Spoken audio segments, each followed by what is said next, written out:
There's one landscape that Hollywood has loved over many, many films, from westerns to science fiction films. Directors in Hollywood often come back to Monument Valley, just outside of Page, Arizona, for its amazing wide scenery and Old West feel. In terms of science fiction movies, the one that always comes to mind is Back to the Future 3. Much of the scenery for many scenes in Back to the Future 3 were shot here in Monument Valley, especially the part at the beginning where he's finally traveling back in time, and this is set in Monument Valley because you can see the famous buttes all surrounding them there. But what is Monument Valley? So if you're on your way from the Grand Canyon of northwestern Arizona into Utah, on the road into Utah, you will pass through a large area called Monument Valley. And there's not a specific Monument Valley or Monument Valley Park, like a large national park. In fact, the majority of Monument Valley is a part of the Navajo Indian Reservation. But it is a wildly beautiful red erosional landscape that's dotted by buttes and tall cliffs of something called the Deshay sandstone. The Deshay is a very tall, thick red sandstone that's actually very well exposed and named for the Canyon Deshay, which is on the eastern part of the Navajo Indian Reservation near the border with New Mexico. And it's a beautiful Permian-age 250 million year old sandstone that formed the beginning of this supercontinent of Pangaea, where we had these massive dune seas of sand washing back and forth across this edge of the continent. And these piles of sands basically form these dune seas that were preserved on the Colorado, what is now the Colorado Plateau. Have you ever seen a Western? Yeah, I have, Doc. The Deshay sandstone forms these large red cliffs, but on top is a formation called the Moenkopi Formation, which is slightly younger. At the top of that is the Shinneramp conglomerate.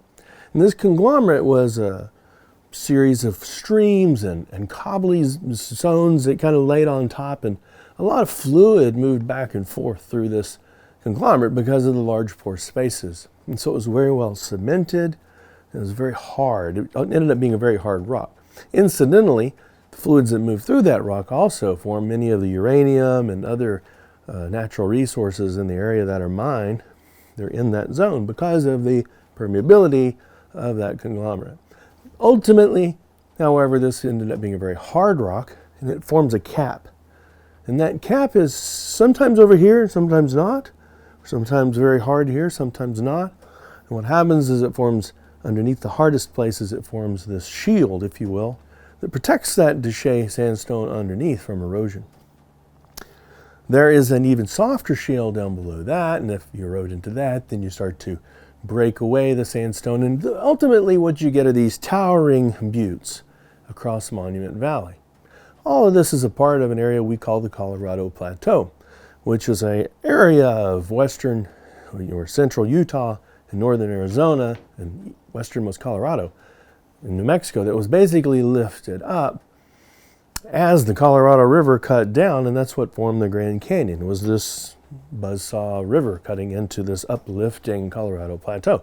So it wasn't so much the river cutting down as it was the land moving up to form this giant plateau, which, if you remember, a plateau is a large area, flat-topped area of raised up structurally high rocks.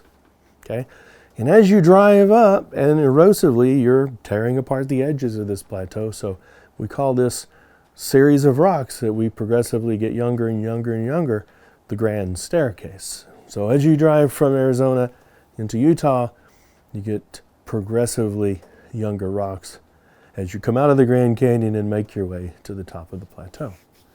We call this the Grand Staircase. It's a beautiful, beautiful place. Monument Valley sits sort of at the bottom of the Grand Staircase, not too far from the old rocks exposed near the Grand Canyon. It's a great place to go, though, because of it's so photogenic, and many movies have been shot there. Back to the Future 3 is a classic example of using this as sort of background fodder for a movie, because it evokes the Old West. It really does. So many stagecoaches have traveled in front of these things. in so many screens over the years that it's just a part of our internal culture here in America.